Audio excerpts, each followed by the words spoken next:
நாடிலம் படைத்த நல்லவராம் இறைவனை வணங்கி புதியதொரு நாளை வரவேற்று இங்கு கூடியிருக்கும் அனைவருக்கும் என் இனிய காலை வணக்கம். பறந்து விரிந்த இந்த உலகம் நம் ஒவ்வொருவருக்கும் ஒரு மொழியை அளித்திருக்கிறது. நம் பெயரின் முன்னெழுத்து என்னவோ தந்தையின் பெயராக இருக்கலாம், ஆனால் நாம் பேசும் மொழி என்பது தாயை சார்ந்தே இருக்கிறது. எனவேதான் அதற்கு தாய்மொழி என்று பெயரிட்டிருக்கிறார்கள்.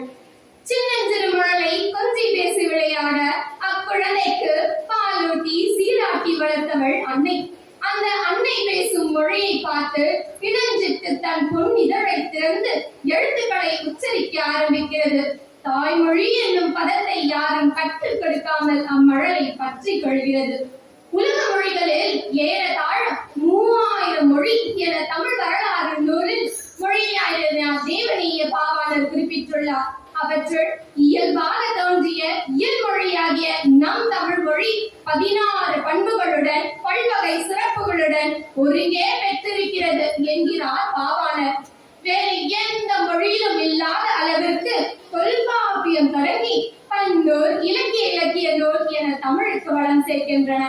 அக்கால மக்கள் வீர வாழ்க்கையும் படை சிறப்பையும் கொண்டுள்ளனர் என்பதற்கு சான்றாக திகழ்வதுதான் 10 பாட்டும் 8 தொகையுமாகும்.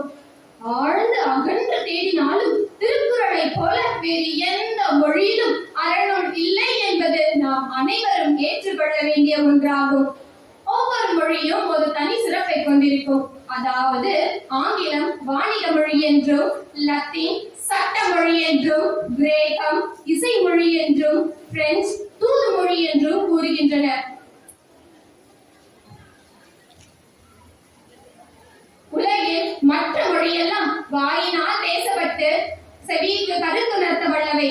ஆனால் நம் தமிழ் மொழியோ இதயத்தால் பேசப்பட்டு இதயத்தால் உணர வைக்கும் ஒரு மொழியாகும். முச்சங்கமிட்டு முப்பணி சுவையுடன் மூத்தறிஞர்களால் முத்தமிழாக முடிசூட்டி மூவேந்தரின் வாழில் திலகமாகி ஈழம் தொட்டு இமயத்தில் கொடி நாட்டி திருகரகத்தில் தீரா நோய் தீர்த்து கம்பரின் கற்பனையில் கவிதையாகி பாரதியின் விடுதலையில் வேங்கையாகி வீரமா முனிவரின் பாரெங்கிலும் பவனி கொண்டு வள்ளுவரால் உலக பொதுமறையாகி வான்புகழ் அடைந்த மொழி நம் மொழி. நம் மொழி நம்மவர் மட்டுமல்லாமல் வெளிநாட்டவர்களும் சிறப்பித்துள்ளனர். தமிழ் மொழியின் சிறப்பை உணர்ந்த ஜி.யு. தனது கல்லறையில் ஒரு தமிழ் மாணவன் என்று பொறிக்க செய்தார். தாய்லாந்து நாட்டு மன்னரின் முடிசூட்டு விழாவில் திருவாவையும் திருவெண்பாவும் இசைக்கப்பட்டு வருகின்றன. உலகத்தில் 2வது மிக பெரிய தேசமாகிய கனடாவில் முதல் முறையாக ஒரு புதிய சாலை ஒன்றுக்கு வன்னி வீதி என்று தமிழ் பெயரை இட்டுள்ளனர். இது சரித்திரத்தில் முக்கியத்துவமான ஒன்றாகும். மேலும் உலகத்திலே ஒரு மொழிக்காக மாநாடு நடத்திய முதல் நாடு மலேசியா. அம்முதல் மொழி நம் தமிழ் மொழி என்பதில் நாம் அனைவரும் பெருமிதம் கொள்வோம். நம் மொழி இன்றளவும் பேச்சளவிலும் ஏட்டளவிலும் கன்னி தமிழாக என்றும் மொழியாமல் இருக்கிறது. நம் மொழி இனிய மொழி, இன்பம் தரும் மொழி, ஈடில்லா மொழி, என்றும் மொழியா மொழி. நம் மொழியில் பாரதியை தொடங்கி பாரதிதாசன், நாமக்கல் கவிஞர் கவிமணி தேசிய விநாயக பிள்ளை, அழகல்லியப்பா போன்றோரெல்லாம் தமிழ் பாடல்கள் எழுதியுள்ளனர்.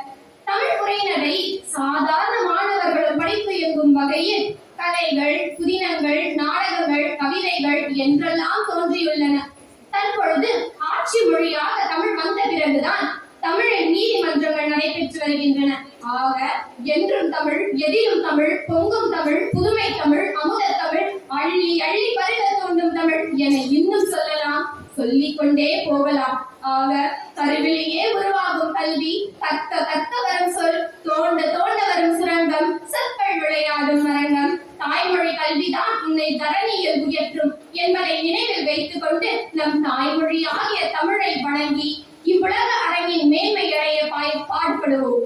எனது தாய்மொழி தரணி போற்றும் மொழி, அதுவே என் தமிழ் மொழி. தமிழ் வாழ்க வளர்க.